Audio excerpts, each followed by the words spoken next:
Hello friends, welcome to Race Academy official. And now when the notifications are released about the examinations के notifications आ चुके हैं, तो we have to be very prepared about the examination. और इसीलिए race Academy official आपके लिए महा episode लेके आ चुका है जिसमें we will solve 50 MCQs of science. So before starting the session, I would like to say कि just go on our YouTube channel and like the press the like video and subscribe the channel. So let's start with today's 50 question and let's start. So first question is consider the following statement regarding the black holes. तो black holes जो होते हैं उनके regarding statements दी हुई हैं, उनको consider करना है and then ये चार options दिए हैं, उनको mark करना है कौन सा correct है कौन सा नहीं. So they are the space.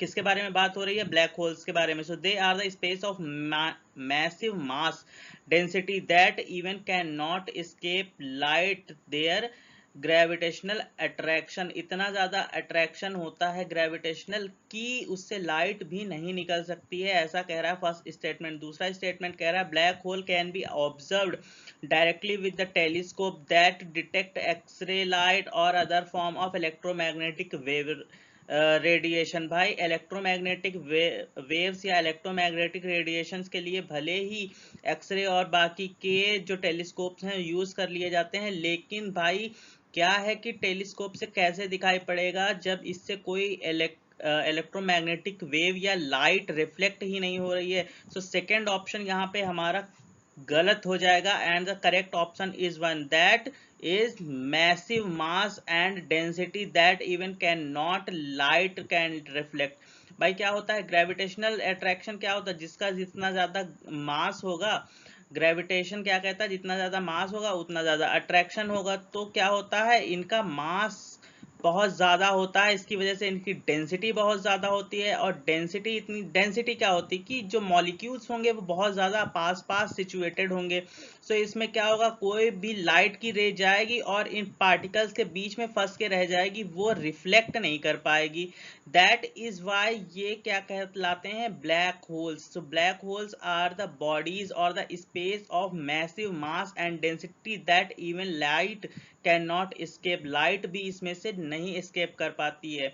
So there is a concept कि why we see colours of different object. तो क्या होता है, suppose this is a surface और यहाँ से कोई लाइट आई और ये इसने कुछ एब्जॉर्व कर दी और कुछ रिफ्लेक्ट कर दी. सो अगर इसने सपोज ग्रीन रिफ्लेक्ट की light, so we will see कि ये जो ऑब्जेक्ट है वो ग्रीन कलर का है. So that is the concept behind the colour of different object. But यहाँ क्या हो रहा है कि यहाँ तो कोई लाइट रिफ्लेक्ट ही नहीं हो रही है. That is why we call it black hole. Okay, so moving to the next question. अगला क्वेश्चन देखिए क्या कहता है. Consider the following statement about the soap used for cleaning. भाई क्लीनिंग और या क्लेंजिंग सेम चीज होती है, ठीक?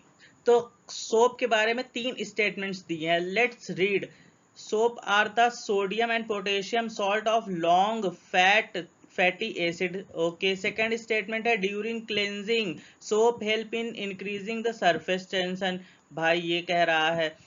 ओके, थर्ड क्या है? Molecules in soap contain both water attracting and water repelling ends. तो देख लेते हैं एक सोप का मॉलिक्यूल क्या होता है. एक ऐसा मॉलिक्यूल होता है जिसमें कि एक एंड कैसा होता है, एक एंड जो होता है वो वाटर को लव करता है, ठीक है, और एक दूसरा एंड जो होता है वो क्या करता है, वाटर को हेट करता है और वो ऑयल को, ऑयली चीज या ग्रीसी चीज को लव करता है, मीन्स उससे चिपक जाता है.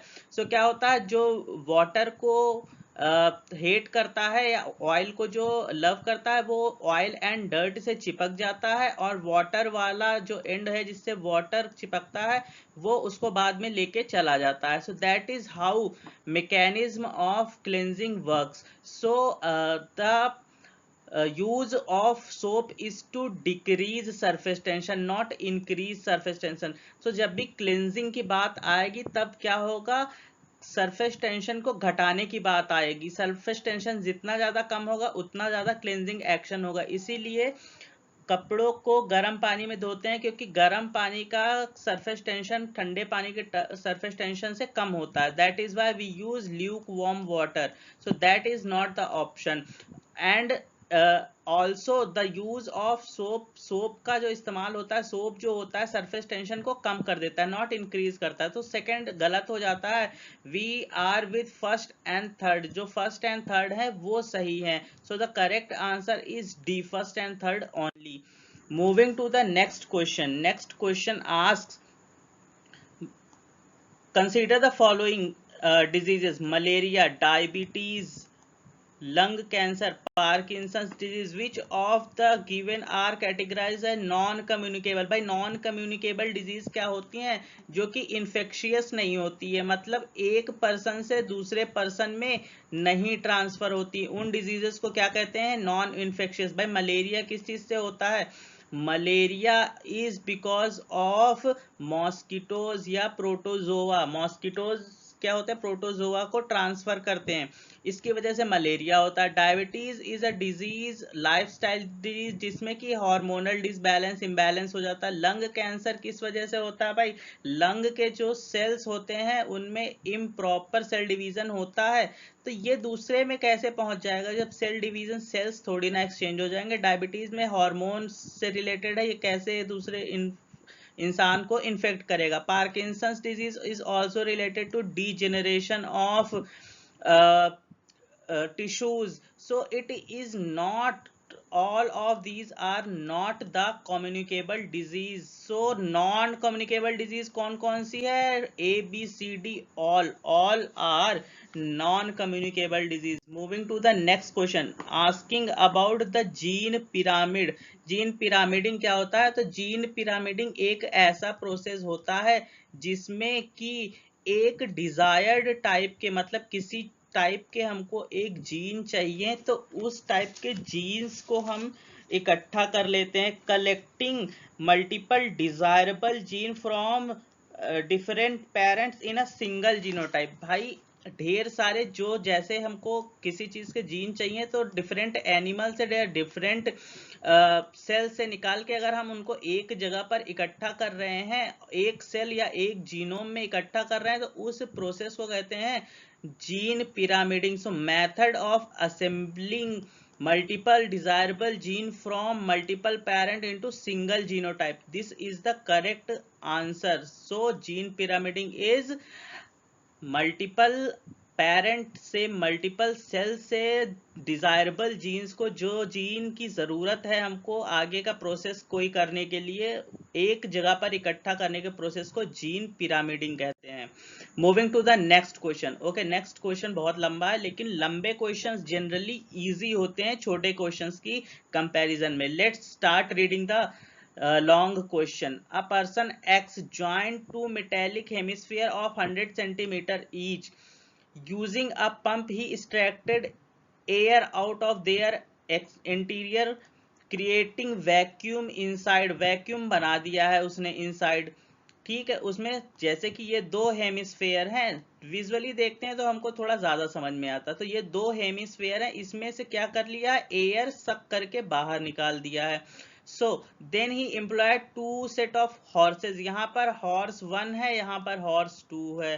सो हॉर्सेस को लगा दिया है जो कि अपनी अपनी तरफ इन हेमिस्फेयर्स को खींच रहे हैं। To his surprise, the two team of horses are not able to separate the hemisphere। What is the reason? मतलब हेमिस्फेयर को सेपरेट नहीं कर पा रहे हैं ये दोनों हॉर्सेज अपनी अपनी इतनी तेजी से खींचने के बाद भी। सो रीजंस यहाँ पर दिया है, force outside is not enough. भाई फोर्स तो बहुत है, दो हॉर्स अपोजिट डायरेक्शंस में खींच रहे हैं, तो फोर्स तो बहुत क्रिएट हो रहा है। So it is not the correct answer. Next है, the experiment is being conducted by magnetic centre of the earth. भाई मैग्नेटिक की बात ही कुछ यहाँ पर नहीं हुई है क्वेश्चन में, तो ये भी ऑप्शन गलत हो जाता है। The pressure of atmosphere around was pushing the half together.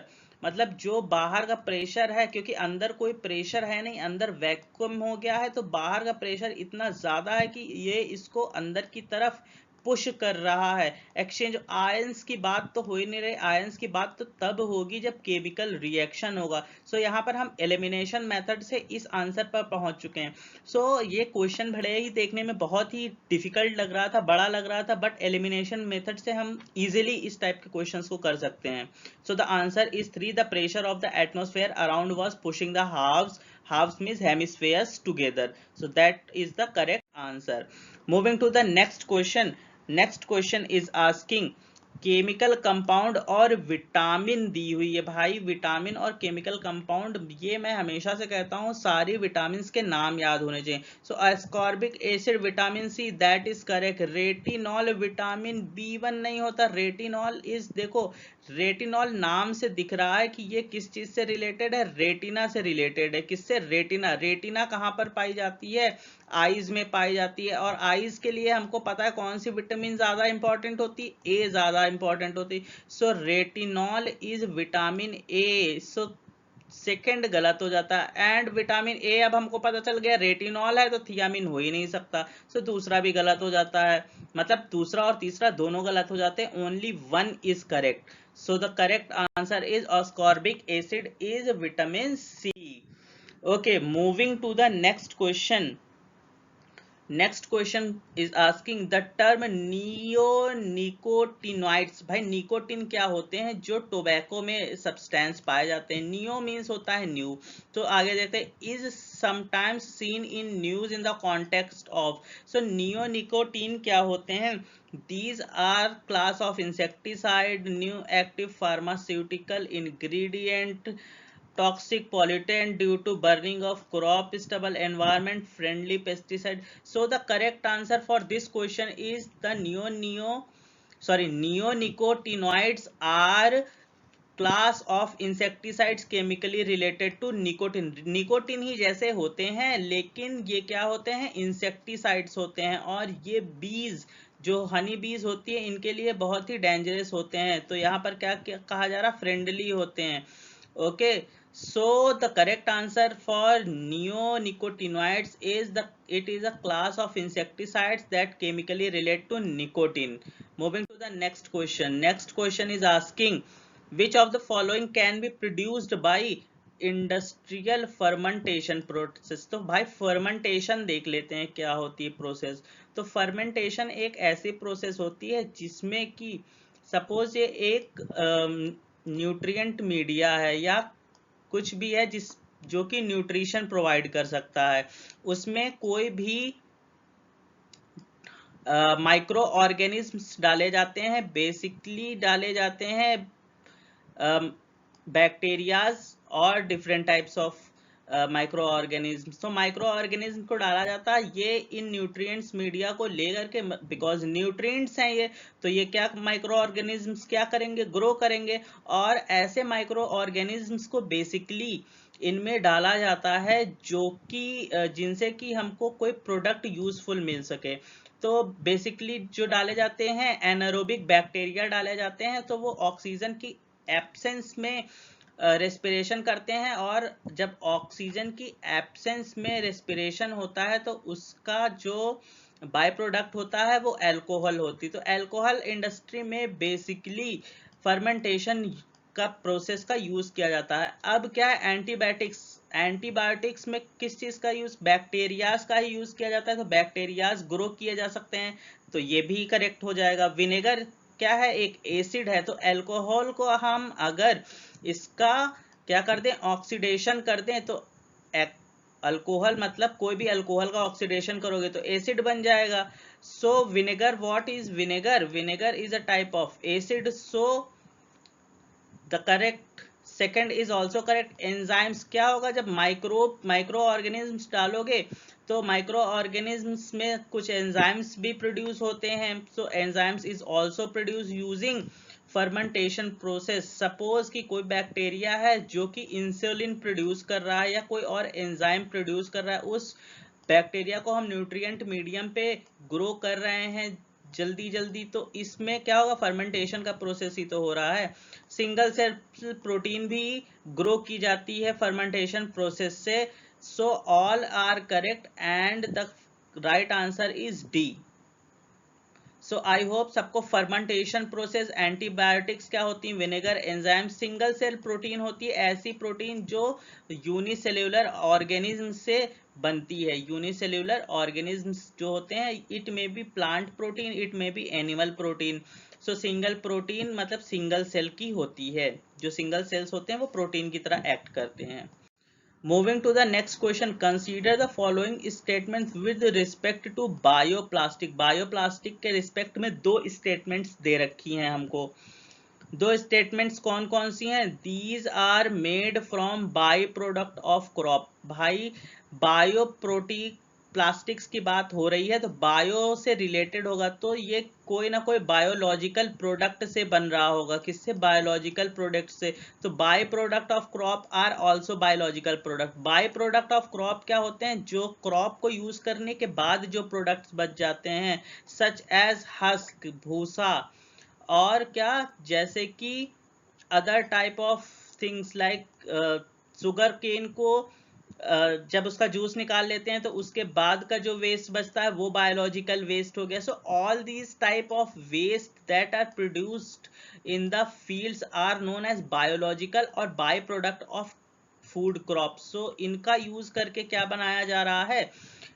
Bioplastics. तो जो दूसरा स्टेटमेंट क्या कह रहा है? Due to less cost of raw material they are cheaper than conventional plastic. भाई हम देख सकते हैं कि कन्वेंशनल प्लास्टिक जो, मतलब कन्वेंशनल प्लास्टिक मीन्स जो हम डेली लाइफ में रेगुलरली यूज कर रहे हैं, वो ऑलरेडी बहुत चीप है। मीन्स एक प्लास्टिक की कीमत 1 रुपए से भी कम है।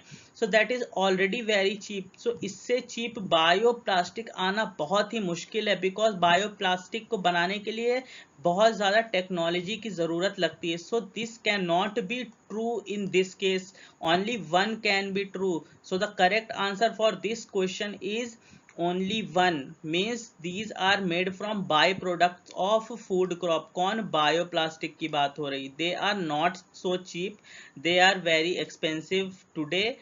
आगे हो सकता है कि टेक्नोलॉजी अच्छी हो, एडवांस टेक्नोलॉजी की वजह से ये थोड़ा चीप हो जाए, बट अभी के प्रेजेंट टाइम में they are not at all cheap. They are at least 3 times to the cost of conventional plastic. अगर कन्वेंशनल प्लास्टिक 1 रुपए की एक पॉलीथीन है तो ये अराउंड 3 to 4 रुपए की एक पॉलीथीन होगी। Okay, so moving to the next question which is asking which of the following energy conversion take place in a torch. Torch में भाई कौन सी एनर्जी कन्वर्जन हो रहा है? सो देख लेते हैं टॉर्च में क्या होता है। एक बैटरी लगी होती है। ओके, सो इस बैटरी से डायरेक्ट अटैच होता है क्या? एक bulb. So this is the bulb, this is battery. इसमें क्या है? बैटरी में कौन सी एनर्जी होती है? भाई बैटरी में होती है केमिकल एनर्जी, क्योंकि केमिकल्स भरे होते हैं ना इसके अंदर, इलेक्ट्रोलाइट्स और वेरियस टाइप ऑफ केमिकल भरे होते हैं। सो केमिकल एनर्जी इसके अंदर स्टोर होती है। किसके अंदर? बैटरी के अंदर। उसके बाद वो बैटरी का जब पॉजिटिव और निगेटिव टर्मिनल मिलाया जाता है तो उससे क्या होती है? वो केमिकल एनर्जी चेंज होती है इलेक्ट्रिकल एनर्जी में। जब वो इलेक्ट्रिकल एनर्जी इस बल्ब को मिलती है तो वो इलेक्ट्रिकल एनर्जी चेंज हो जाती है लाइट की एनर्जी में। सो द करेक्ट आंसर देख लेते हैं। First it was chemical energy, then it was electrical energy, and at last what we see in the form of flashlight. Flashlight में क्या हमें देखने को मिलता है? रोशनी मिलती है, and that is become the process. ये प्रोसेस हो जाता है केमिकल एनर्जी इलेक्ट्रिकल में, इलेक्ट्रिकल एनर्जी लाइट में चेंज हो जाती है। So this is what we see in the process of torch. Okay, let's move to the next question. अगला क्वेश्चन पूछ रहा है Why is a switch used in a circuit। भाई कोई एक सर्किट है, सपोज ये एक सर्किट बनाने की कोशिश कर रहा हूं मैं। ये स्विच लगा दिया मैंने और यहाँ पर बैटरी लगा दी और ये यहाँ पर एक बल्ब लगा दिया। सो ये जो स्विच है ये क्या काम कर रहा है? To save energy. भाई एनर्जी से बल्ब, इस सर्किट का कोई लेना देना नहीं। एनर्जी सेव करना ना सेव करना is basically dependent upon our mentality. हम चाहेंगे तो एनर्जी सेव करेंगे और नहीं चाहेंगे तो नहीं भी सेव करेंगे। स्विच होगा तब भी सेव कर सकते हैं, नहीं होगा तब भी सेव कर सकते हैं। सो स्विच का और सेव एनर्जी का कोई लेना देना नहीं। टू प्रिवेंट इलेक्ट्रिकल शॉक के लिए हम एमसीबी लगाते हैं और अर्थिंग करते हैं। टू कंप्लीट और ब्रेक द सर्किट, भाई ये सही लग रहा है थोड़ा सा, लास्ट वाला भी पढ़ लेते हैं। टू कनेक्ट डिवाइसेस, डिवाइस को कौन सा कनेक्ट कर रहा है, ये तो सर्किट की बात हो रही है। So that is not the answer. So the correct answer is, अगर इसको ऐसे मिला देते हैं तो कंप्लीट हो जाएगा सर्किट, अगर इसको हटा देते हैं तो ये ब्रेक हो जाएगा सर्किट। तो so the correct answer is switch is used in circuit to complete और ब्रेक अ सर्किट। सर्किट को जोड़ने या उसको तोड़ने का काम कर रहा है कौन, एक switch. Okay, moving to the next question. ये इस टाइप के क्वेश्चन क्या होते हैं, ये देखने से ही बच्चों को परेशान कर देते हैं, but it is very very very simple, I am telling you friends. So let's read the question, and before reading the question please hit the like button दबा दो जिसने भी अभी तक नहीं दबाया, ताकि we also get motivation from you guys. Okay, so it is asking in the given diagram there are two switches S1 and S2। भाई दो स्विच दे रखा है, let's draw circle around it। S1 और S2 के around circle बना लिया, and two bulb X and Y, Y एक bulb है और एक X बल्ब है, इज, ठीक है। If S1 is closed, S1 को अगर बंद कर दिया जाता है, सो दिस इज बंद हो गया, ठीक है, is closed, and Y2 is open, Y2 is open, then what will happen. So देख लेते हैं, जब तक सर्किट पूरा क्लोज नहीं होगा तब तक बल्ब या कोई भी डिवाइस चालू नहीं होगी। सो देख लेते हैं क्या हो रहा है, कौन सा सर्किट कंप्लीट है। देखो यहाँ पॉजिटिव से चल रही है एनर्जी, ये गई बल्ब में और बल्ब से आई वापस और ये निगेटिव में हो गई। ये वाला तो भाई पूरा सर्किट कंप्लीट है। नेक्स्ट सी अनदर सर्किल, भाई दूसरा वाला देखते हैं, ये पॉजिटिव से गई और क्योंकि S2 क्या है, S2 तो भाई ओपन है, ये देखो ओपन दे रखा है, तो एनर्जी यहीं पर रुक गई, ये आगे ट्रांसफर ही नहीं हो पाई, और S1 के बंद होने से कोई फायदा नहीं हुआ।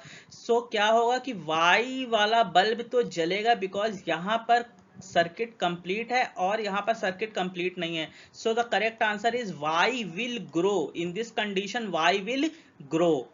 Glow glow glow, glow means जल रहा है। सो हमको बेसिकली इस टाइप के क्वेश्चंस में देखना है कि सर्किट कहां पर कंप्लीट हो रहा। अगर दोनों का सर्किट कंप्लीट हो गया होता तो दोनों बल्ब्स ग्लो कर जाते हैं, समझ रहे हो। तो इस टाइप के क्वेश्चन देखने में थोड़े डरावने होते हैं, but really these questions are very very very simple. Okay, so moving to the next question, and next question asking other than resistance to pest, okay, what are the prospects for the genetically engineered plant have been created। भाई पूछ रहा है pest resistant तो होते हैं, ये मान लिया, ये कह रहे हैं, लेकिन और क्या क्या होता है जेनेटिकली मॉडिफाइड या इंजीनियर्ड प्लांट को। तो पहले देख लेते हैं जेनेटिकली इंजीनियर प्लांट्स को और क्या कहते हैं। इनको क्या कहते हैं, जेनेटिकली मॉडिफाइड क्रॉप्स, इनको और क्या कहते हैं, जेनेटिकली मॉडिफाइड क्रॉप्स कहते हैं। ऐसे क्रॉप्स जिनके जीन्स को, जिनके जीन जो होते हैं, जीन्स के बारे में भी बात की है हमने, वो मॉडिफाई इंजीनियरिंग के द्वारा उनको मॉडिफाई कर दिया जाता है। सो ऐसे प्लांट्स क्या होते हैं, क्या कैसे होते हैं, to enable them withstand drought, भाई सूखा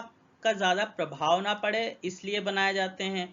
दूसरा ऑप्शन कह रहा है to increase the nutritive value, nutritive value बढ़ाने के लिए प्रोड्यूस किए जाते हैं। इट इज ऑल्सो सही, मतलब इट इज ऑल्सो करेक्ट। एक एग्जांपल इसका है गोल्डन राइस, गोल्डन राइस में बीटा कैरोटीन ऐड कर दी जाती है। क्या ऐड कर दी जाती है, बीटा कैरोटीन। और बीटा कैरोटीन से क्या हेल्प होती है, विटामिन ए का ये अच्छा प्रिकर्सर है। प्रिकर्सर मींस जो बनाने में हेल्प करे विटामिन ए, और विटामिन ए बनाने में हेल्प करने का मतलब आईज के लिए बहुत ही फायदेमंद चीज। सो एक एग्जांपल न्यूट्रिटिव वैल्यू का ये हो गया, to enable them grow and do photosynthesis in spaceship and space stations.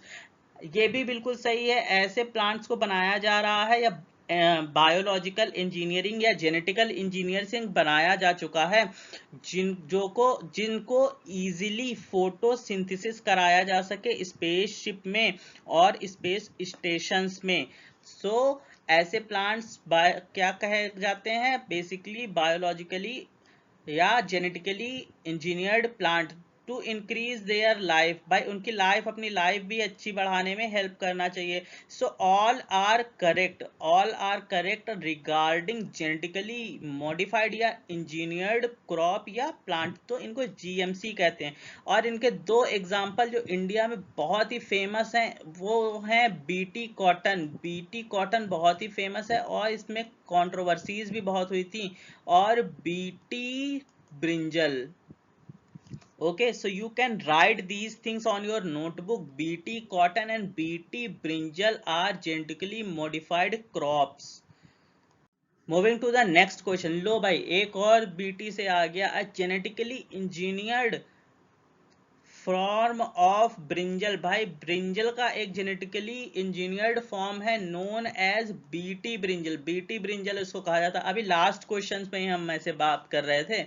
Has been developed, ऐसा बनाया गया। बीटी इन दिस मीन, भाई बीटी का मतलब पूछ रहा इस ब्रिंजल में बायोटेक्नोलॉजी या बायोटेक क्रॉप, बैक्टीरियम बायोथेरेंजेंसिस या ब्रिंजल टेक्नोलॉजी। सो आपको क्या करेक्ट लग रहा है, जल्दी से बताइए। बिकॉज बायोटेक्नोलॉजी का यूज किया जाता है, दैट डज नॉट मीन कि उसके नाम में बायोटेक्नोलॉजी होगा। It is not the correct answer. So the correct answer is bacterium bacillus thuringiensis. इस बैक्टीरिया का यूज किया जाता है क्या, किस चीज में, इसको इंजीनियरिंग करने में, बायोलॉजिकल इंजीनियरिंग या जेनेटिकल इंजीनियरिंग करने में इस बैक्टीरिया का यूज किया जाता है। कौन सी बैक्टीरिया का, बैसिलस थ्यूरिनजेनेसिस। इसीलिए बी और टी ले लिया गया है इससे और इसके आगे लगा दिया गया है, किसके आगे, ब्रिंजल के आगे। जिस भी प्लांट का को इस ऑर्गेनिज्म से या इस बैक्टीरिया से बनाया जाता है उसके आगे बीटी लगा दिया जाता है। जैसे कि बीटी कॉटन, बीटी टोमेटो भी आए थे। सो this is the meaning of BT in BT cotton and BT brinjal. So it is the name of a bacteria Bacillus thuringiensis. Moving to the next question with reference to the treatment of cancer. Cancer का treatment करा रहा भाई अगला question. A tool called cyber knife is used. cyber knife use होती है किसमें, cancer के treatment में। Has been making in news, भाई न्यूज में बहुत आ रही थी, ये क्वेश्चन कह रहा in this context which of the following statement is not correct. पूछ रहा है ये जो कहा गया है भाई, ये जो तुम कह रहे हो, मतलब जो क्वेश्चन कह रहा है कि साइबर नाइफ जो होती है कौन सा करेक्ट नहीं है, मीन्स कौन सा करेक्ट है बेसिकली पूछना चाहिए, नॉट इज नॉट इंक्लूडेड। सो कौन सा करेक्ट है ये पूछ रहा है। So use of robotic arm, distant surgery, very accurate operations, mapping of tumor. So it is क्या है, जो रोबोटिक या साइबर नाइफ है इसमें क्या किया जाता है, एक रोबोटिक आर्म का यूज किया जाता है, रोबोटिक हाथ का यूज किया जाता है रेडियोथेरेपी करने पे। और ये जो रेडियोथेरेपी होती है ये लेजर टाइप की होती है, इसमें डायरेक्टली टच नहीं किया जाता है पेशेंट को, और बहुत ही एक्यूरेट मींस मिलीमीटर्स में उसकी एक्यूरेसी होती है ट्यूमर को काट के निकालने की। बेसिकली जब हाथ से काट के डॉक्टर्स निकालते थे तो अगल बगल के काफी टिश्यूज भी कट जाते थे, क्योंकि human hands are not so accurate, but this cyber knife is very accurate, ये बहुत ही एक्यूरेट होती हैं। So the correct answer is use of robotic arm to give radiotherapy. Radiotherapy मतलब रेडिएशन से काट के निकाल दिया जाता है किसको, ट्यूमर को। सो the correct answer is this, not the distance surgery. अगर ये वाला ऑप्शन ना होता तो वेरी एक्यूरेट ऑपरेशंस को लगाया जा सकता था, बट यहां पर ये भी नहीं होगा and not of this. So the correct answer is 1।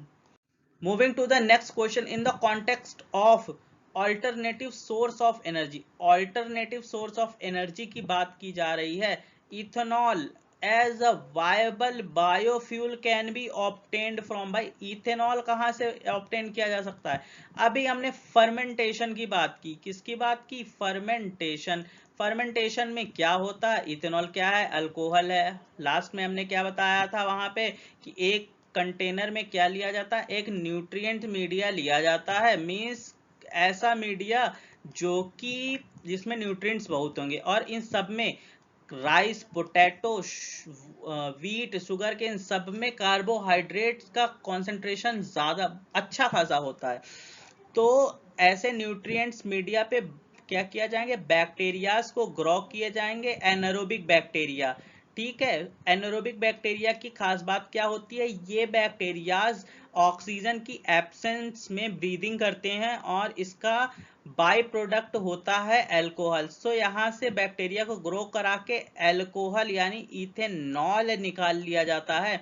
सो इसमें पूछ रहा कौन सा यूज होगा? भाई देखो, यूज तो सारे किए जा सकते थे, but sugar cane is like very rich in glucose, और जितना ज्यादा ग्लूकोज होगा उतना ज्यादा न्यूट्रिएंट अच्छा होगा, और जितना ज्यादा न्यूट्रिएंट अच्छा होगा उतना बैक्टीरिया ग्रो करेंगे। और क्योंकि ये सोर्स ऑफ एनर्जी की बात कर रहा है, तो यहाँ पर मतलब ह्यूज अमाउंट ऑफ प्रोडक्शन की बात होगी। सो ज्यादा ही हमारे पास न्यूट्रिएंट मीडिया और अच्छा न्यूट्रिएंट मीडिया होना चाहिए। So the correct answer for this is sugar cane can be used for the production of ethanol. Ethanol के प्रोडक्शन के लिए क्या यूज किया जा सकता है? Sugar cane. Moving to the next question, insect resistant cotton plants have been genetically engineered। फिर से genetically engineer, काफी ज्यादा ऐसे क्वेश्चन पूछे जा रहे हैं जो कि जेनेटिकल इंजीनियर या जीएमओ से पूछे गए हैं। तो इसलिए इन टाइप के क्वेश्चंस पे बहुत ही ज्यादा फोकस किया जा रहा है। By inserting a gene from an, भाई कहाँ से जीन निकाल के जेनेटिकली इंजीनियर्ड क्रॉप में इंसर्ट किए जाते हैं? तो अभी हमने देखा बैसिलस थ्यूरिनजेनेसिस बीटी से निकाल के कहाँ इंसर्ट किए जाते हैं? या तो ब्रिंजल में कर रहे हो, या तो कॉटन में कर रहे हो, या किसी भी उसमें कर रहे हो ऑर्गेनिज्म में या क्रॉप में। सो बीटी क्या था हमारे पास? BT was a bacteria. So the correct answer for this is bacteria. Bacteria, bacillus thuringiensis एक बैक्टीरिया है जिससे कि जीन्स, जो जीन डिजायरेबल हैं, ऐसे जीन जिनकी जरूरत है हमको, उनको निकाल लेते हैं। समझो ये जीन 1 है, इसकी जरूरत है हमको, निकाल के ये जीन को ब्रिंजल के जीन के संग मिला दिया जाता है, एंड देन उसको, उस ब्रिंजल को क्या किया जाता है? रिप्रोड्यूस कराया जाता है और ढेर सारे ब्रिंजल हो जाते हैं। So that brinjal contains a genetical character of BT, मतलब बैसिलस थ्योरिनजेनेसिस। इस वजह से इसको क्या कहा जाता है? बैसिलस थ्योरिनजेनेसिस का कैरेक्टर भी है और ब्रिंजल का भी कैरेक्टर है, इसलिए इसको ब्रिंजल को बैसिलस थ्योरिनजेनेसिस या बीटी ब्रिंजल कहते हैं।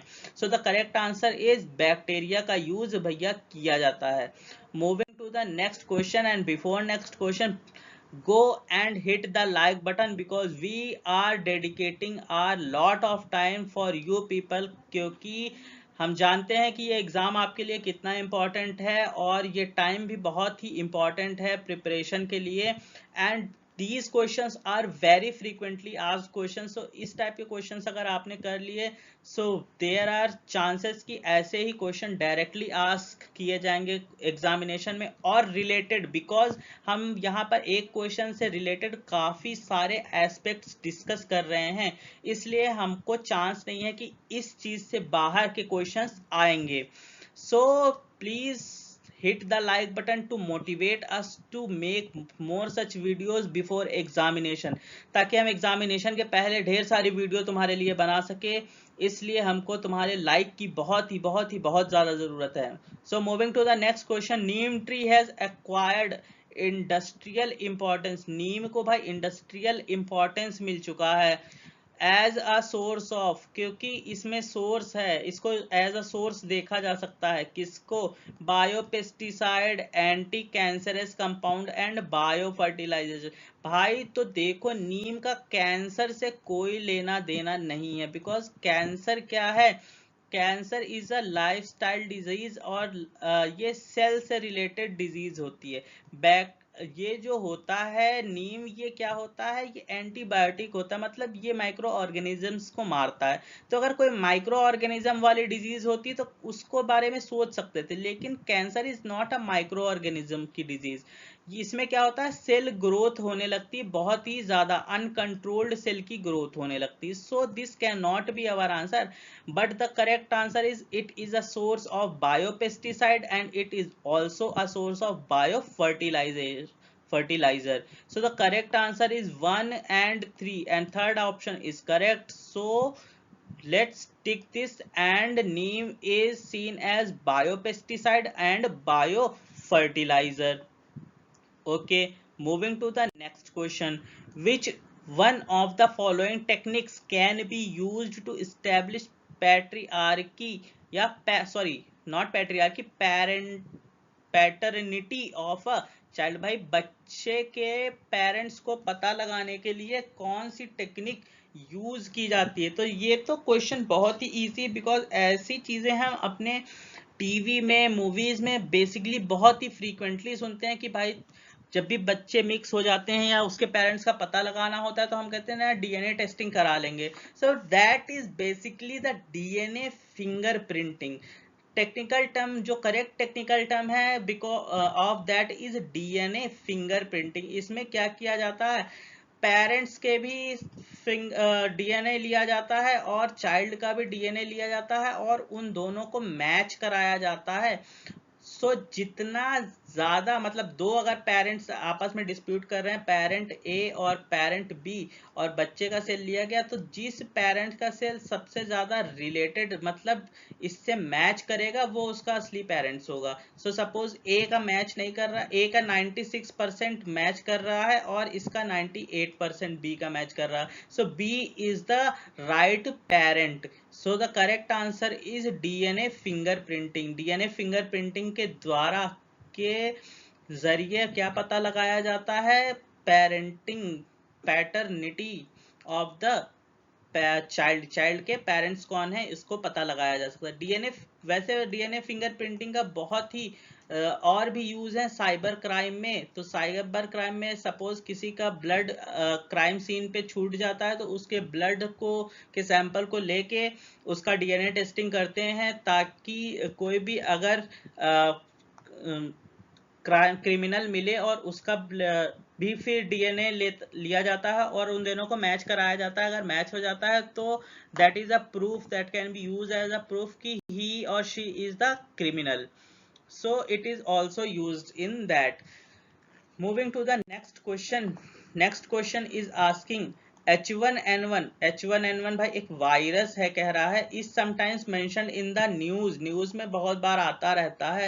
with reference to which of the following disease? कौन सी डिजीज के रेफरेंस में H1N1 वायरस को यूज किया जाता है? So four options are swine flu, bird flu, common flu, AIDS. भाई एड्स में तो हम जानते हैं, ये तो इसमें कौन सा वायरस होता है,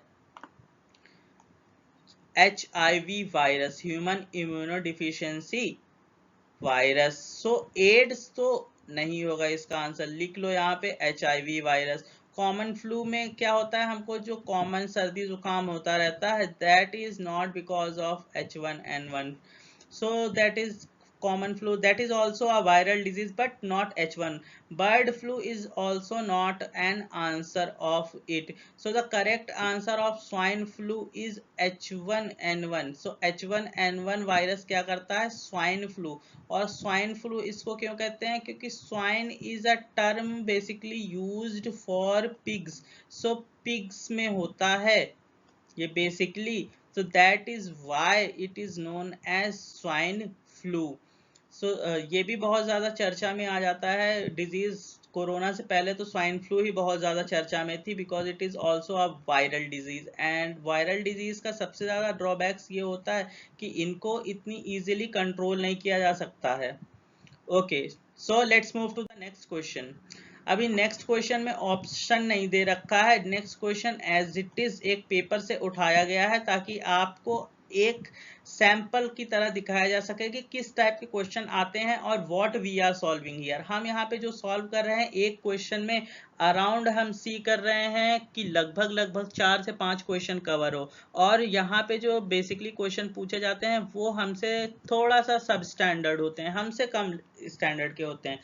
हमारा थोड़ा ज़्यादा स्टैंडर्ड क्वेश्चन रखने का मतलब सिर्फ ये है कि आपको ज़्यादा एडवांस कॉन्सेप्ट्स पता हो, ताकि एग्जाम में जाने से पहले आपको बहुत ही ज़्यादा कॉन्फिडेंस रहे। और इसी चीज़ के लिए ये तो बनता है कि just go and press the like button and subscribe the Race Academy official channel.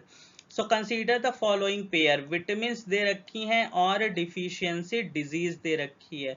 Vitamin C से क्या होता है भाई, स्कर्वी होता है, that is the correct one. Vitamin D की वजह से क्या होता है, रिकेट्स होता है, that is also the correct one, bone related disease है रिकेट्स। विटामिन ई की वजह से नाइट ब्लाइंडनेस नहीं होता, विटामिन ए की वजह से नाइट ब्लाइंडनेस होता है, ठीक है। सो विटामिन ए की वजह से नाइट, और विटामिन ई की वजह से जो डिजीज होती है वो एग्जाम्स में नहीं पूछी जाती बेसिकली इस लेवल के एग्जाम में। सो विटामिन ई वाली को भूल जाओ, बट विटामिन सी की वजह से स्कर्वी होता है, विटामिन डी की वजह से रिकेट्स होता है, और विटामिन ए की कमी से होता है night blindness. So just remember all these thing. और क्या रिमेंबर करना है, क्या याद रखना है, scientific names of vitamin, vitamin के साइंटिफिक नेम्स ऑफ विटामिन। भाई विटामिन ए का scientific name retinol, B1 B2 ऐसे, विटामिन सी का क्या है, स्कॉर्बिक एसिड, विटामिन डी का कोलिकैल्सिफेरॉल। सारी चीजें याद होनी चाहिए ताकि एग्जाम में ऑप्शन देख के कोई भी टाइप का कंफ्यूजन जनरेट ना हो। Okay, so moving to the next question, consider the following disease. एक भाई कोई डिजीज का दे रखी है, diphtheria, chicken pox and smallpox. Which of the following disease has been or have been eradicated from India? भाई इरेडिकेट होने के लिए ऐसा होना चाहिए कि पिछले 10 साल में उससे कोई भी ग्रसित ना हुआ हो, वो डिजीज किसी को ना हुई हो, या उस डिजीज से कोई डेथ ना हुई है, और वर्ल्ड हेल्थ ऑर्गेनाइजेशन भाई उसको अनाउंस करता है कि now India is free from this disease. So the correct answer for this disease is smallpox. Smallpox is eradicated from India and WHO has also announced it for India. So the correct answer is only C. मतलब smallpox is completely eradicated, not diphtheria, not the chicken pox. So the correct answer is smallpox. Moving to the question number 23. Now we have covered 22 questions and moving to the 23rd question. And it is asking which of the following disease, कौन सी disease can be transmitted from one person to another person through tattooing। Tattoo बनाने से एक person को, suppose person ए को disease हो रखी है X, उसी टैटू मशीन से बी ने भी बनवा लिया है टैटू, और अगर वो डिजीज X इसमें ट्रांसफर हो जाती है, सो ये डिजीज क्या हो रही है बेसिकली, कोई जब टैटू बनाओगे तो तुम्हारा जो ब्लड होगा या बॉडी का फ्लूइड होगा इन कांटेक्ट ऑफ मशीन आएगा, फिर वही मशीन जब यूज होगी दूसरे को टैटू बनाने में, तो वो तुम्हारे बॉडी का इन्फेक्शियस फ्लूइड चला जाएगा दूसरे की बॉडी में, and that will cause him और हर इल। उसकी वजह से अगर इल हो रहा है, सो वो क्या हो जाएगा, वो transmission of disease through body fluid हो रहा है। और इस टाइप की डिजीज हैं हेपेटाइटिस बी और HIV। सो इस टाइप की डिजीजेस हैं जो बॉडी में एक दूसरे के फ्लूइड के ट्रांसमिशन से फैलती हैं। These are hepatitis B and HIV AIDS. So 2 and 3 is correct, not the chikungunya. Is chikungunya किसकी वजह से होता है, mosquito, we all know.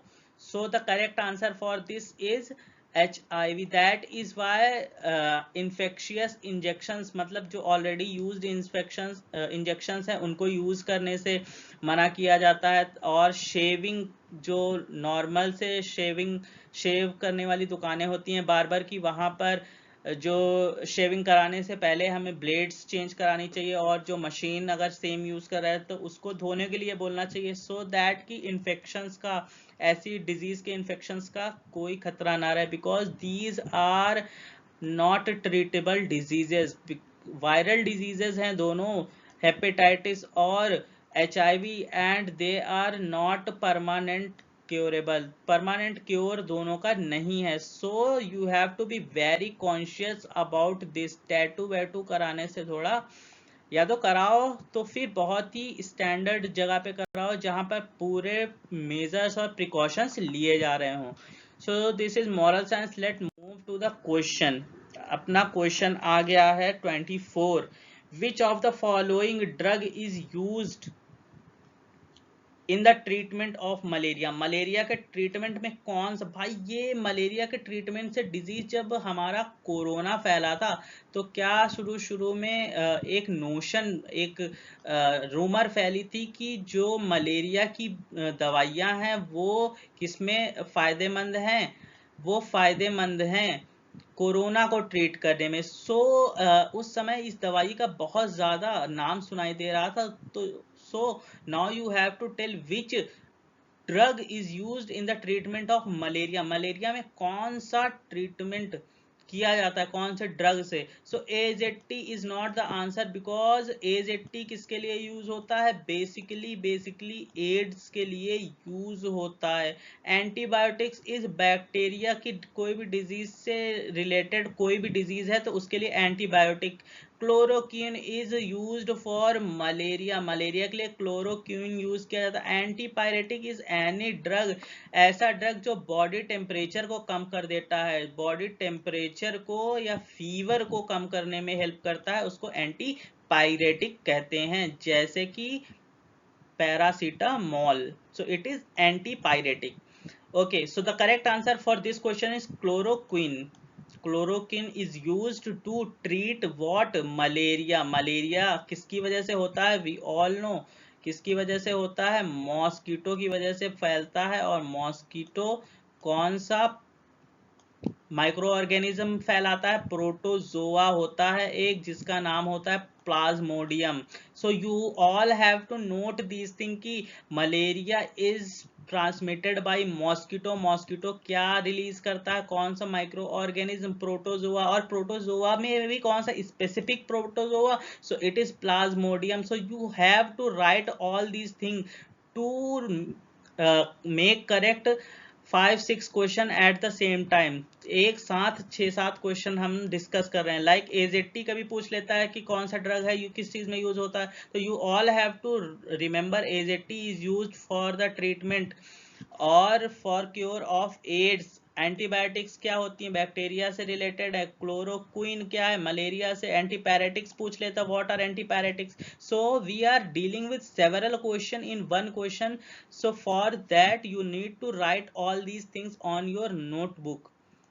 Moving to the next question, pneumoconiosis. भाई न्यूमोनिया से रिलेटेड कोई डिजीज लग रही, affect the worker who work mainly in. भाई अगर न्यूमोनिया से रिलेटेड लग रही है तो ये भाई लंग्स में ही हो रही होगी, क्योंकि न्यूमोनिया अफेक्ट्स लंग्स। लंग्स में क्या होता है, एक टाइप का फ्लूइड इकट्ठा होने लग जाता है न्यूमोनिया में। सो लेट्स सी कि क्या कौन से इंडस्ट्री में होता है। टैनरीज, टैनरीज बेसिकली वो इंडस्ट्रीज होती हैं जिसमें लेदर का काम होता है।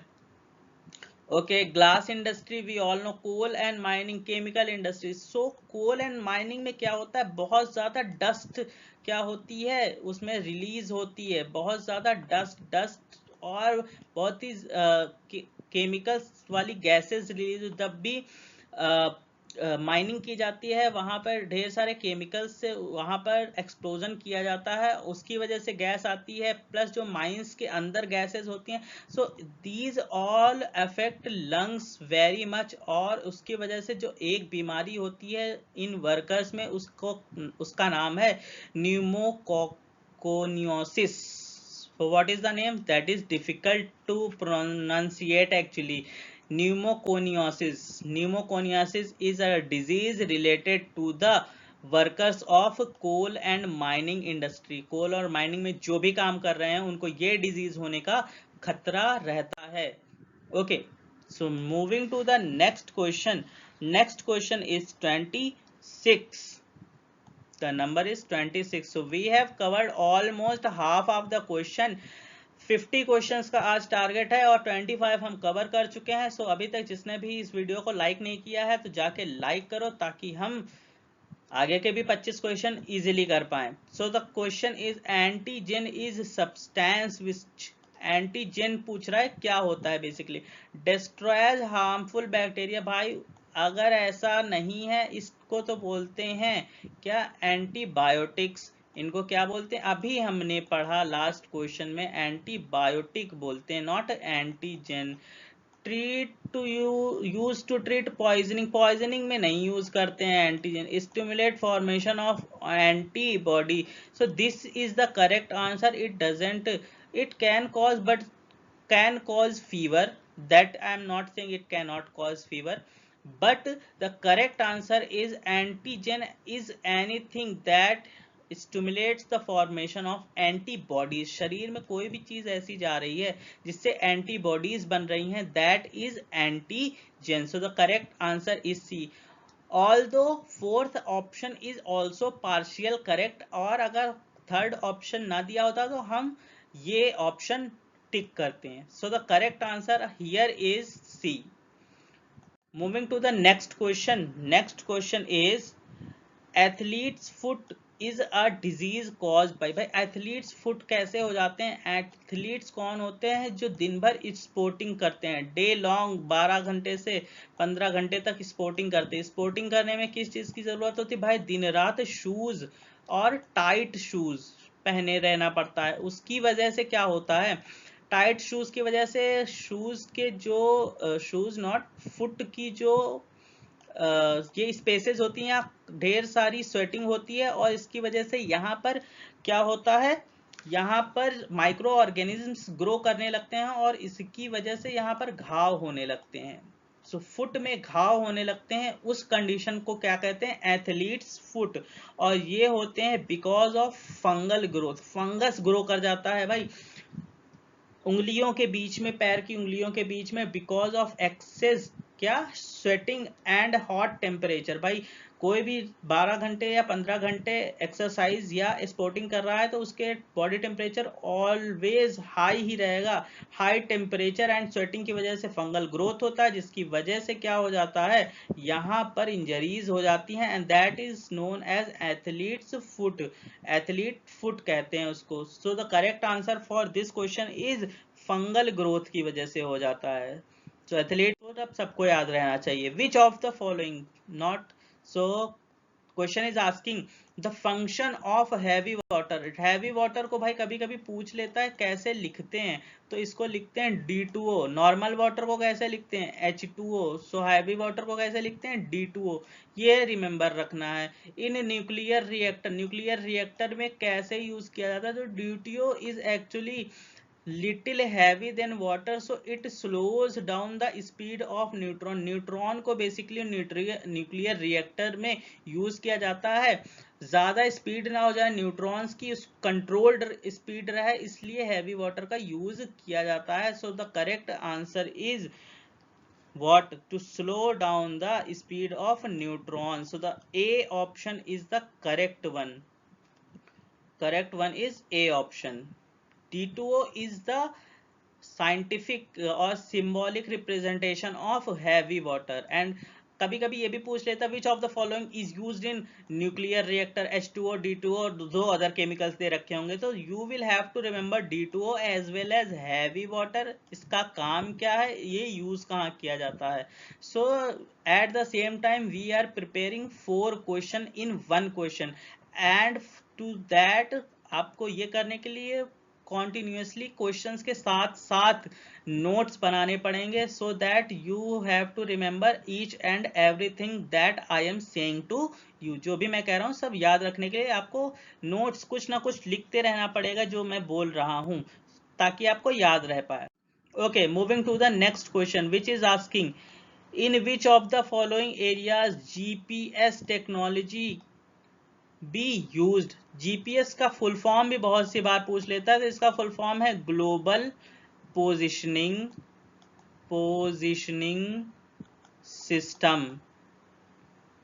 ग्लोबल पोजिशनिंग सिस्टम का यूज किस में किया जाता है भाई? मोबाइल में तो हम देखते ही हैं कि मैप, गूगल मैप चलाना है तो जीपीएस ऑन करने को पूछता है, तो मोबाइल में तो लगता ही लगता है। नेक्स्ट बोल रहा है बैंकिंग ऑपरेशन। कभी कभी हम क्या करते हैं, हम बाहर जाके दूसरे डिस्ट्रिक्ट में अपने पैसे निकाल लेते हैं, तो हमारे बैंक अकाउंट से रिलेटेड जो फोन नंबर होता है उस पर मैसेज आता है कि this money has been debited from this XYZ ATM। So ATM का लोकेशन पता लगाने के लिए यूज की जा रही है यहाँ पे technology GPS. So it is also use in banking operation. Controlling the power grid. भाई पावर ग्रिड का कंट्रोल भी जीपीएस से किया जाता है ताकि पता लगाया जा सके कहाँ पर फॉल्ट है, क्योंकि पावर ग्रिड मींस जो पावर केबल्स पूरे इंडिया में रन कर रहे हैं उसको बाई फीट कवर करना बहुत मुश्किल है। एक एक पावर ग्रिड पे जाके कवर करना बहुत मुश्किल है, इसलिए जीपीएस टेक्नोलॉजी से पता किया जाता है कि कहाँ पर फॉल्ट है। सो all these items or all these areas use GPS technology. So the correct answer is all. At every of these operations GPS is used. Moving to the next question, black hole से related अगला question. पहला ही question शायद हमने black hole से देखा था, again we are getting a question on black hole. So let's read. A black hole is a body in space which does not allow any radiation to come out. This property is due to, भाई कह रहा है कि black hole ऐसी कोई body है space में जो कि कोई भी रेडिएशन को बाहर नहीं आने देती, सब एब्जॉर्ब कर जाती, सब खा जाती। कोई भी रेडिएशन, मान लो आर नाम का कोई रेडिएशन जा रहा था, वो इसमें जा तो रहा है बट ये वापस नहीं आ रहा है टकरा के। So the body is called as black hole. Okay, so ये ब्लैक होल कहला दिया गया। This property is due to, किस वजह से है? So the correct answer is बहुत हाई डेंसिटी होती है इसकी, बहुत ही ज्यादा हाई डेंसिटी हो सकती है, इतनी कि एक अगर टेबल स्पून अगर आप ब्लैक होल का ले लो तो it may be around 50 elephants और मोर देन दैट। सो इतनी ज्यादा इसकी डेंसिटी होती है। डेंसिटी मीन्स क्या होता है कि जो इसके पार्टिकल्स हैं वो बहुत ज्यादा चिपक चिपक के एक दूसरे से अरेंज हो रखे हैं। इस वजह से कोई भी लाइट पार्टिकल जाता है, लाइट जाती है और इतना ज्यादा ये कंपैक्टली अरेंज है कि वो वापस ही नहीं आ पाती, उसी में भटक जाती है, टकरा के वो जो लाइट होती है वो खत्म हो जाती है वहीं पे। So that is why that does not react और radiate back, reflect back, that does not reflect back because of high density। बहुत ज्यादा हाई डेंसिटी के कारण वो बाहर नहीं आ पाती, क्या? लाइट और any radiation. So the answer is very high density. Moving to the next question, a recent movie titled, एक मूवी आई है भाई जिसका title the man who knew infinity is based on the biography. So the infinity से related है भाई, तो क्या होना चाहिए? ये मैथमेटिशियन ही होने चाहिए। So we know CV Raman is not mathematician because he work on physics I think, है ना? So the only mathematician present in this list is Ramanujan. So the correct answer is the movie titled The Man Who Knew Infinity was based on the life of great mathematician of India, Ramanujan.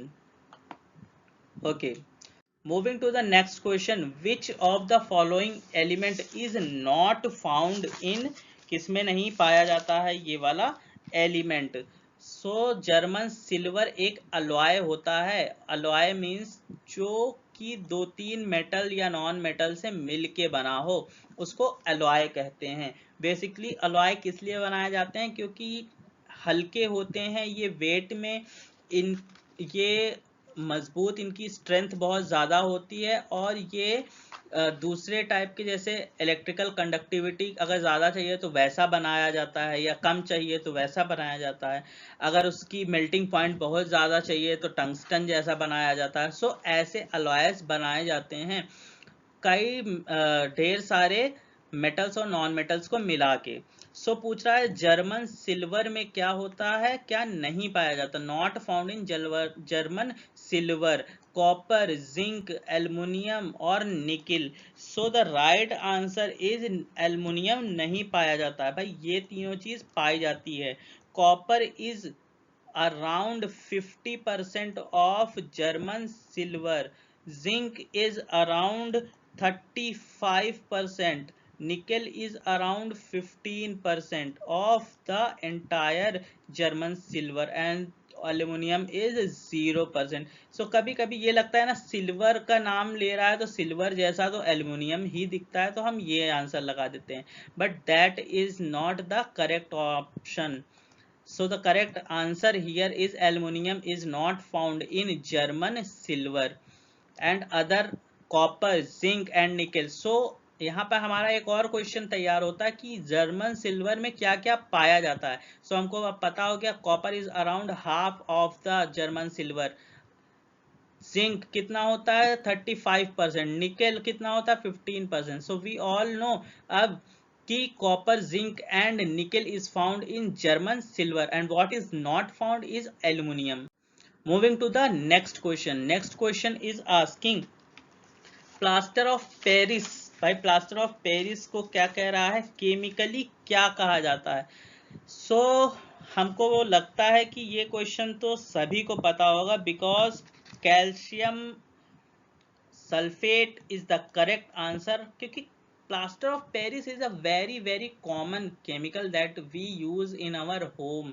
Idols बनती हैं, मूर्तियां बनती हैं और ढेर सारे aesthetic काम होते हैं प्लास्टर ऑफ पेरिस के।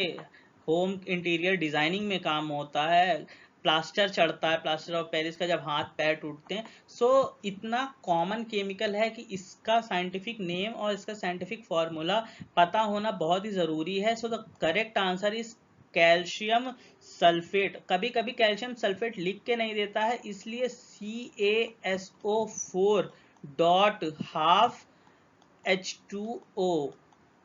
तो ये इसका क्या है केमिकल फॉर्मूला, किसका, कैल्शियम सल्फेट का। So calcium carbonate is basically our teeth, calcium phosphate is found in our bones. So ये भी थोड़ा थोड़ा याद रख सकते हैं, बट कैल्शियम सल्फेट याद रखना बहुत जरूरी है। So the correct answer here is calcium sulphate.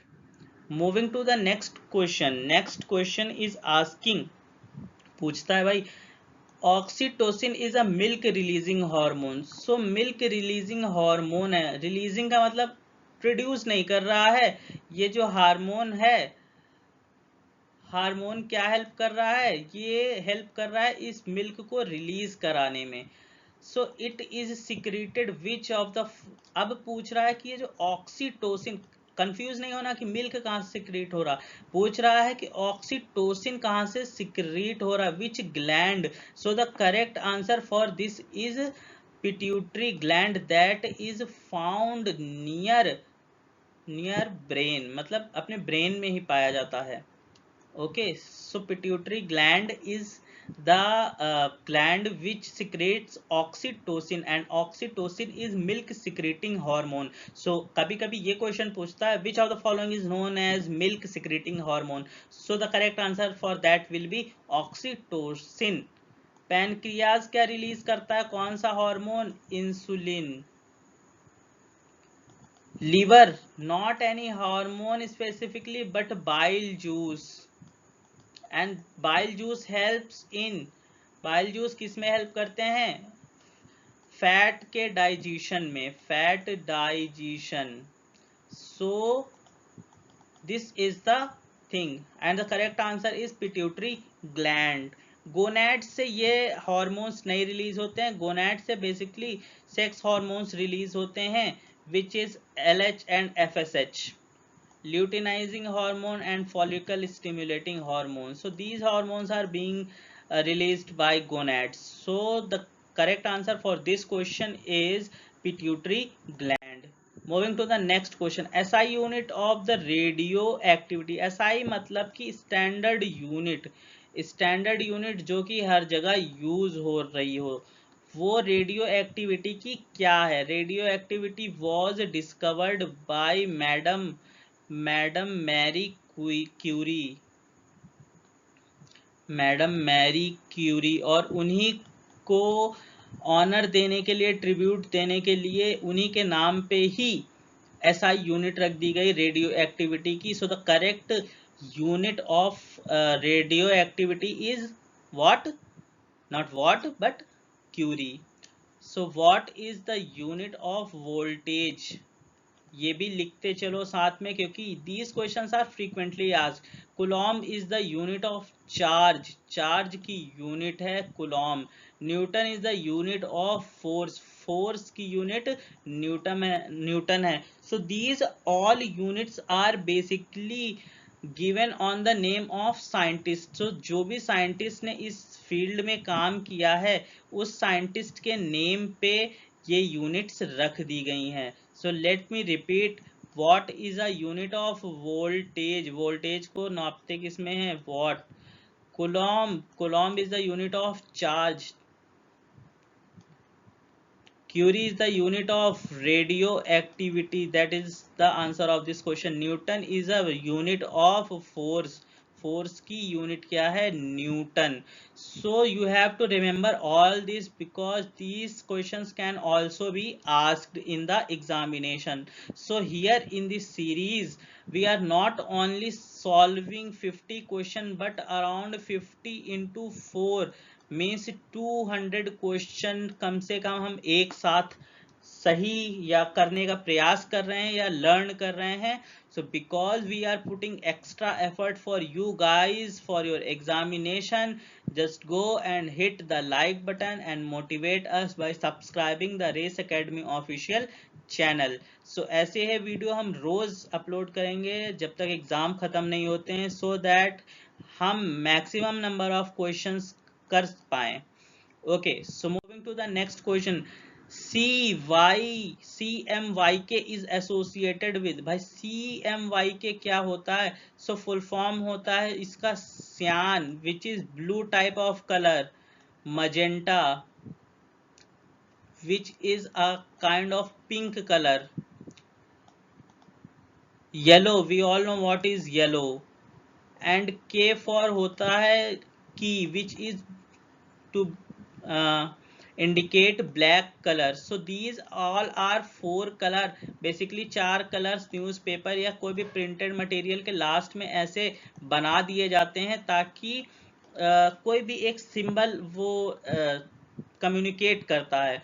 So that क्या पूछा है? CMYK is associated is with offset printing. Offset printing से रिलेटेड है क्या? CYMK जो है, सियान, मजेंटा, येलो एंड की for black. So it is also asked in several question what is the full form of CMYK. It is also asked what is the meaning of K in the CMYK and used in offset printing. So it is not related to cryptocurrency. cryptocurrency से कुछ भी related question आएगा तो around bitcoin के around पूछा जाएगा. तो पूछा जाएगा what is bitcoin and bitcoin is related to crypto currency, ऐसे कुछ पूछा जाएगा. So it is not the related item with CMYK. and the correct answer for this question is, क्या है करेक्ट आंसर? ऑफसेट प्रिंटिंग या colour printing को CMYK से related किया जाता है. Moving to the next question. Next question is asking which of the following chemical is used in dry cleaning. We all know what is dry cleaning, जिसमें बिना water के use के भाई कपड़े या कोई भी चीजें की धुलाई कर दी जाती है. That is known as dry cleaning. और यहाँ पे 4 केमिकल दे रखे हैं. Benzene, carbon tetrachloride. टेट्राक्लोराइड मतलब यहाँ पे क्लोरीन के 4 एटम्स या मॉलिक्यूल्स हैं. ट्राइक्लोरोइथाइलिन. ट्राइक्लोरोइथाइलिन तो 3 चीजें दी रखी हैं, बेंजीन, ट्राइक्लोरोइथाइलिन एंड कार्बन टेट्राक्लोराइड. और पूछ रहा है which of the following is used in dry cleaning. So the correct answer for this is all. भाई सारी चीजें ये यूज की जाती हैं किसमें? ड्राई क्लीनिंग में. अब तुम्हारे लगभग 3 क्वेश्चन इसमें तैयार हो चुके हैं. सो अगर पूछ लेगा एक question, which of the following is a chemical use in dry cleaning, और 4 ऑप्शन दे रखे हैं, उसमें से अगर ये इसमें से कोई भी एक ऑप्शन दे रखा है तो you will be able to mark that one, because we are dealing this type of question in detail here. So benzene, carbon tetrachloride and trichloroethene is used in dry cleaning. Moving to the next question, ribosomes होता है RIBOSOMES. Ribosomes are the site of ribosomes. भाई क्या होता है, एक cell होता है, cell का एक न्यूक्लियस होता है, न्यूक्लियस के अंदर छोटे छोटे पार्टिकल्स पाए जाते हैं जिनको राइबोसोम्स कहा जा सकता है, कहा जा सकता नहीं, कहा जाता है. And ribosomes are the site of protein synthesis. वहां पर प्रोटीन का सिंथेसिस हो रहा होता है, not the photosynthesis, not fat synthesis, not respiration. So the correct answer for this is ribosomes. जो होते हैं किस चीज के साइट हैं, ribosomes are the site of protein synthesis, means यहाँ पर प्रोटीन बन रही होती है. So the correct answer is ribosomes. Ribosomes are also known as protein factory. Protein factory. इसी से एक रिलेटेड क्वेश्चन आता है, which of the following is known as power house of the cell. बहुत ही फ्रीक्वेंटली क्वेश्चन होता है, पूछा जा सकता है, power house of cell, and the correct answer for this is mitochondria. क्या होता है, माइटोकॉन्ड्रिया, क्योंकि वहां पर हो रहा होता है रेस्पिरेशन, और जहां भी रेस्पिरेशन होगा वहां पर मॉलिक्यूल्स टूट रहे होंगे, डिवीजन हो रहा होगा मॉलिक्यूल्स का, और जब मॉलिक्यूल्स का डिवीजन होता है एटीपीज, मतलब एटीपी के फॉर्म में एनर्जी निकलती है, और जब एनर्जी निकलेगी तो वो क्या होगा, वहां पावर जनरेशन होगा. So power house of the cell is known as mitochondria. So यहाँ पर हमारे 2 क्वेश्चन तैयार हो जाते हैं कि first of all, factory of protein is known as ribosome and powerhouse of the cell is mitochondria. Moving to the next question. Next question is asking, cell wall of a plant is made up of. cell wall जो है एक plant की, suppose ये plant का cell है और सबसे ऊपर के जो सेल को प्रोटेक्ट करती है उसको क्या कहते हैं, ये हो गई इसकी cell wall. So cell wall is made up of cellulose, carbohydrate, protein, fat. So the correct answer for this is cellulose. cellulose की बनी हुई होती है सेल वॉल जो होती है प्लांट की. एंड सेल्यूलोज इसीलिए हम कच्ची सब्जियां या हरी सब्जियां नहीं खा पाते, उसकी हरापन उतार के खाते हैं, because cellulose we cannot digest. And animals can digest because they have a very different mechanism in their stomach. और ये हम अगले वीडियो में कवर करने वाले हैं, इसलिए हमारे वीडियोस को देखते रहिए और रेस एकेडमी ऑफिशियल को लाइक एंड सब्सक्राइब करिए. So the cell wall of the plant is made up of cellulose. Cellulose की बनी होती हैं सेल वॉल जो होती हैं प्लांट्स की. Moving to the next question, blue tongue disease. Blue tongue disease एक डिजीज का नाम है. Which mostly affect which of the following animals. कौन से एनिमल को सबसे ज्यादा अफेक्ट कर रही होती है, ये 4 एनिमल दिए हैं. Blue tongue, so it is a kind of viral disease. कैसी डिजीज है, वायरल डिजीज है, और ये बेसिकली रूमिनेंट्स में होती है, जो मवेशी होते हैं उनमें ही ये डिजीज बेसिकली पाई जाती है. सो इनमें से मवेशी कौन है, जो घूम घूम के चर के एक जगह से दूसरी जगह जाके घास चरता है, वो है शीप, या इससे related means goats. So these type of animals get this kind of disease which is blue tongue disease, and which is a viral disease. So the correct answer for this is sheep, not sheep. So sheep is the correct answer. Moving to the next question. भाई nephron, देखिए 2 बहुत ही similar sounding words हैं जो कि हमको बहुत ही easily confuse करते हैं. एक तो नेफ्रॉन है और दूसरा होता है न्यूरॉन. सो यहाँ पर हमको ये चीज आज के वीडियो में क्लियर कर लेनी है, और क्लियर करने के साथ साथ वीडियो लाइक कर देना है. So neuron is related to nervous system, neuron is related to nervous system. और न्यूरॉन क्या होती है? नर्वस सिस्टम की यूनिट होती है जिसमें एक्सॉन और डेंड्रॉन्स होते हैं। Nephrons are basically the units of kidney and kidney is a part of excretory system because वहाँ यूरिन का, ब्लड का फिल्ट्रेशन और यूरिन का जनरेशन हो रहा होता है किडनी में, so that is a excretory system का पार्ट है। और nephron is related to kidney, so the correct answer is nephrons are connected with excretory system, या किडनी भी लिख सकते हैं। अगर यहाँ पर ऑर्गन्स लिख दिए होते, ऑर्गन सिस्टम का नाम ना दिया होता, सपोज लीवर लिख दिया होता, हार्ट लिख दिया होता, so nephron is connected with kidney and help in blood का फिल्टरेशन, इसका काम भी लिख लो, ब्लड फिल्टरेशन और urine formation. Okay, so the function of nephron is blood filtration and urine formation and is associated with excretory system or kidney.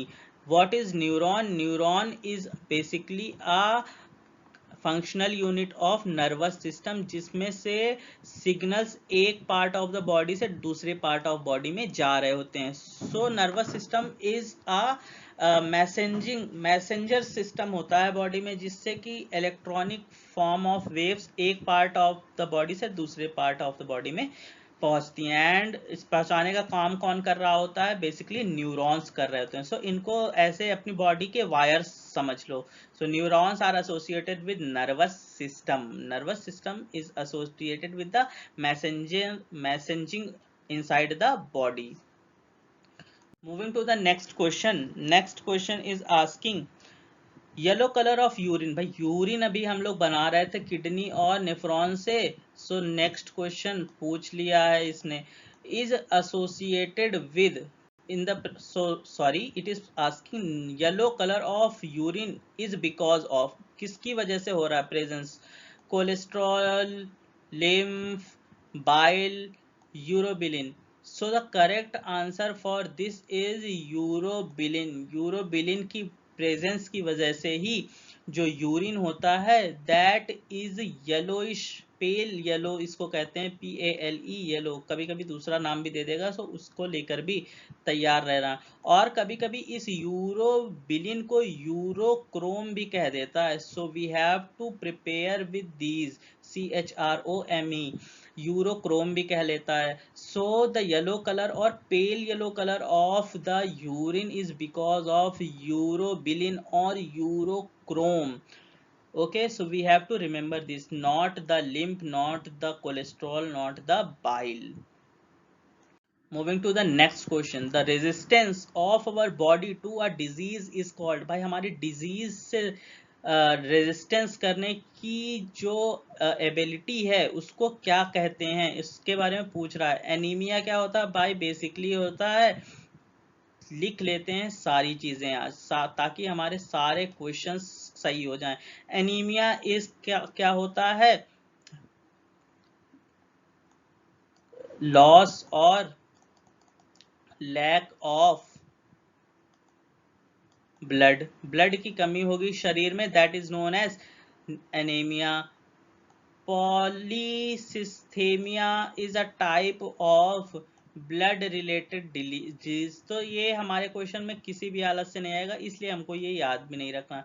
Immunity, that is like the ability of the body to resist the disease, disease को आने से रोकती है, ये ability को क्या कहते हैं हम लोग? इम्यूनिटी। तो रेजिस्टेंस कह लो इसको अदर फॉर्म में। Leukaemia is a form kind of blood related disease। so we have known all the things। immunity किसको कहते हैं? the resistance of our body to disease। कोई भी डिजीज हमारी बॉडी में आती है, अगर वो डिजीज नहीं होती है तो हम क्या कहते हैं? हम इम्यून है, या हमारी इम्यूनिटी बहुत ही अच्छी है। so the correct answer for this question is immunity। moving to the next question, proteins are made up of। proteins किस चीज से बने हुए होते हैं? so obviously we know कि कोई भी एक ये बायोमोलिक्यूल है, तो बायोमोलिक्यूल कुछ ना कुछ बिल्डिंग ब्लॉक्स से मिलके बने हुए होते हैं। सपोज हमारी बॉडी किस चीज से बन के मिलके बनी है, सेल्स बनाते हैं, टिश्यूज, ठीक है, टिश्यूज बनाते हैं, ऑर्गन बनाते हैं, ऑर्गन सिस्टम के एग्जांपल अभी हमने देखे हैं, जैसे कि excretory system, skeletal system, neuron वाला कौन सा सिस्टम होता है। So these all are the organ system. Organ system से क्या बनता है उसके बाद, organism. So this is the entire thing. वैसे ही जो biomolecules, suppose such as protein, carbohydrates, fats, ये भी कुछ ना कुछ छोटे मॉलिक्यूल से मिलके बने हुए होते हैं। सो वैसे ही पूछ रहा, proteins are made up of, and the correct answer for this is amino acid. Amino acid से मिलके बने हुए होते हैं proteins. So the correct answer is amino acids. Moving to the next question. Next question is asking, muscle contains which of the following protein. भाई कौन सा protein होता है मसल्स में। सो देखते हैं। Now we are on the question number 45, मतलब कि हम अब अपनी मंजिल पे पहुंचने ही वाले हैं। Now let us see what is the correct answer. Lipoprotein, lipo मतलब क्या होता है, मतलब लिपिड से रिलेटेड होगा। लिपिड मतलब कुछ ऑयली सब्सटेंस। सो मसल से, ऑयल से कोई लेना नहीं। कॉन्ट्रैक्टाइल मतलब जो कॉन्ट्रैक्ट होती है, एक्सपैंड होती है। हमारा कोई भी मसल कॉन्ट्रैक्ट एक्सपैंड हो रही होती है, हाँ हो रही होती है। So the correct answer for this becomes contractile protein. और कभी कभी इसका नाम पूछ लेता है तो इसमें नाम आ जाएगा मायोसिन। मायोसिन प्रोटीन्स, एक्टिन और मायोसिन दो प्रोटीन एक्चुअली होती हैं।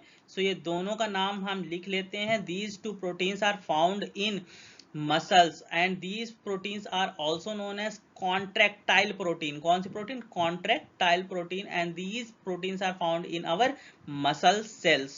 so this was our 45 number question। moving to 46, and before that I would like to say again, अभी तक अगर लाइक नहीं किया है तो just go and like, and it will motivate us to make more such videos and help you in the examination.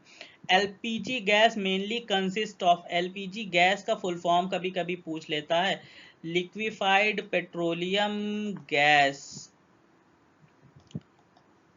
LNG का full form अब पूछने लग गया है काफी एग्जाम में, बिकॉज एलपीजी बहुत पुराना हो गया है। सो एलएनजी का liquefied natural gas. okay, so these are the two full form that can be asked। so the correct answer for this is propane and butane का मिक्सचर पाया जाता है किसमें, एलपीजी गैस में, और that is used in the cooking in the homes. Homes में cooking के लिए, और अब तो गाड़ियां चलाने के लिए भी यूज होता है एलपीजी का गैस।